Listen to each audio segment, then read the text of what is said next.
This video, we want to just kind of visualize some of the concepts of ANOVA. So in this first slide here, on the left-hand side, what we have is observations in one group of 9, 3 10s, and 11. And then you can kind of look at the other ones there.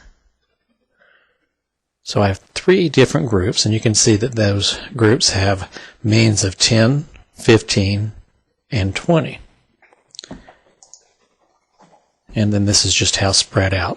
Now we're going to be talking about mean square treatment and mean square error. Treatment is going to be talking about the difference between the 3 sample means, between the 10, 15, and 20.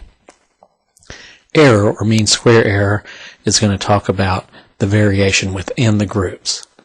So in this case, what you can see is, relative to the error within the groups, you have a pretty sizable difference between sample means. And just looking at that on a graph, you can pretty well tell that the mean, not only the sample mean, but in most likely the population mean in treatment 3 or group 3 is going to be higher than the sample mean and corresponding population mean of group 2, which is in turn is going to be higher than the sample mean and population mean in group 3. You can tell that because you have a difference between means, 10, 15, and 20, that's high relative to the relative variance within the 3 groups. So here's another example. And what I want you to note, first of all, is that the 3 sample means are the same exact 10, 15, and 20 as we had in the first example. But now there's a lot more variation within each group. And it's hard to tell if you had, for example, if you were on the left-hand side and you had an observation of 15, you'd probably guess it was in the second group. And you'd probably be right, since it's the only one that includes values around there and they're so separated. But in the second example on the right here, if you had a 15, it could have been in any of the 3 groups. So you can't tell that these difference between sample means is going to be enough evidence to think that there's a corresponding difference between population means. So we're looking at 2 things. That is the variability between samples. That's looking at the X bars 1, 2, and 3, the 10, 15, and 20. And that's the same in both of these examples.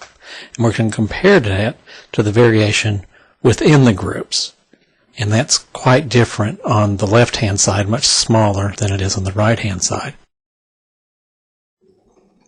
Okay, I want to look at in this applet is sort of the same thing. The difference between means, between sample means, and how spread out the data are.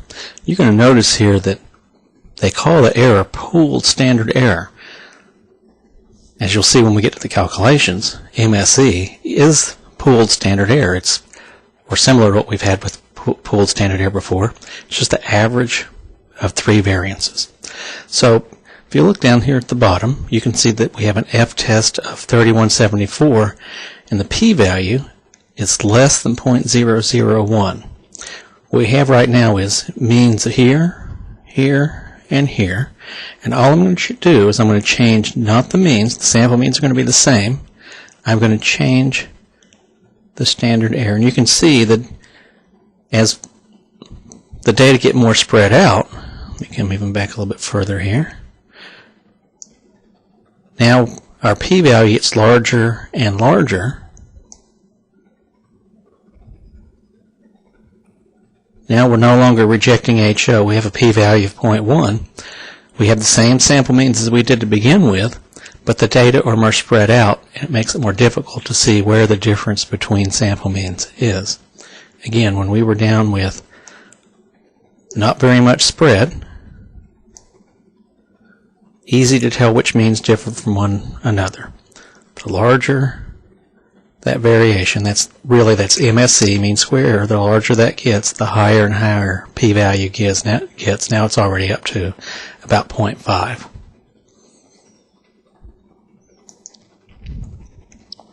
This is a different applet. I'm going to run it in just a second, but what I want you to see right here, this won't be 100% true, but what I have is population means. We're going to be drawing from samples that have population means of 24, 23, and 23. That's over here on the left. And we have a pooled standard deviation of 6. So we're assuming that the standard deviation in each group is 3. And we have sample sizes of 10. You can see the spread here, the data. The p-value is 0.685. We cannot detect any difference between sample means. They're kind of close. And we have sample sizes of 10. In a future slide, we'll be talking about the ANOVA table, and here's an example of that right here. But you can see the p-value is 0.685, so we'll fail to reject HO. And I'll tell you too that you see it's 0.685, but we haven't even gotten over to the other side of the curve. That's because there isn't another side of the curve.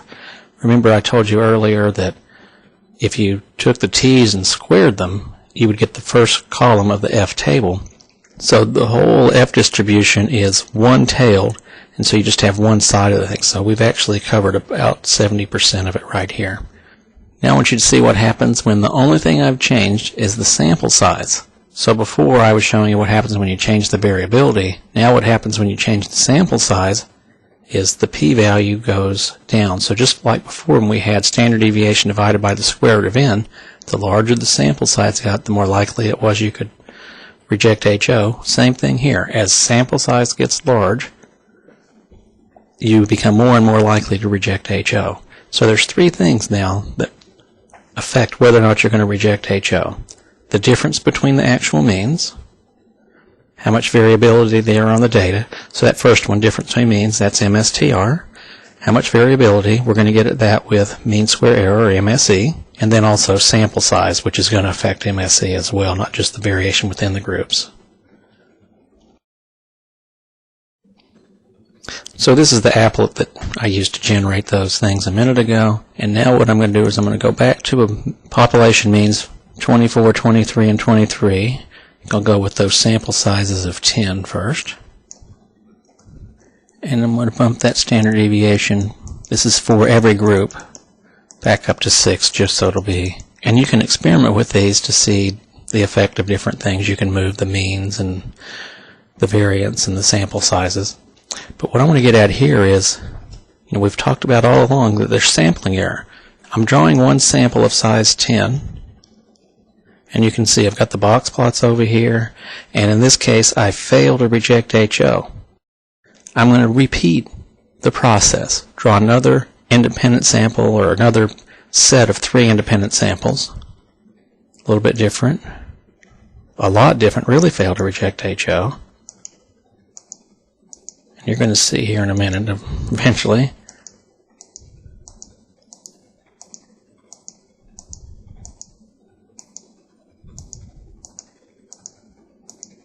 Well, maybe you will.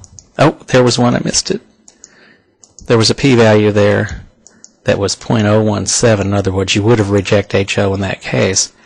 What I'm getting at is that in random sampling, if you sample enough, you're going to end up with something that's going to reject HO. So here's a p-value of 0.023. With sample sizes of 10, we're not going to reject HO very often, but it's going to happen from time to time. Sometimes you're going to just happen to get a random sample that's a little larger or a little smaller than the other ones. It looks like in this one that this middle group just happened in this particular sample to get a sample mean of 18.5. Now remember, we were drawing from a population with a population mean of 23, but this time we had a sample mean of 18.5, so we rejected HO. Other times we had sample means that are all closer to each other and closer to the population means for the samples from which they were drawn. Now let's change that to 100 for each one and draw samples. Fail to reject. Some of these are going to be failed to reject too, actually quite a few of them. That's because our sample means are pretty close to, our population means are actually pretty close to one another. But it didn't take me as long to get to a p-value where I rejected HO. There was another one. There was another one. So we're going to, just because of sample size, even though we're getting means that are pretty close to each other, 22, not quite 23, and not quite 25, this sample size reduces the standard error to a small enough number that we're going to reject HO. So again, and then you can, of course, you can change the means and other things. And you ought to do that. Play around with this and the other applets that we have to get a sense of how this works. There's nothing like just having that hands-on stuff to get you to understand a little bit better.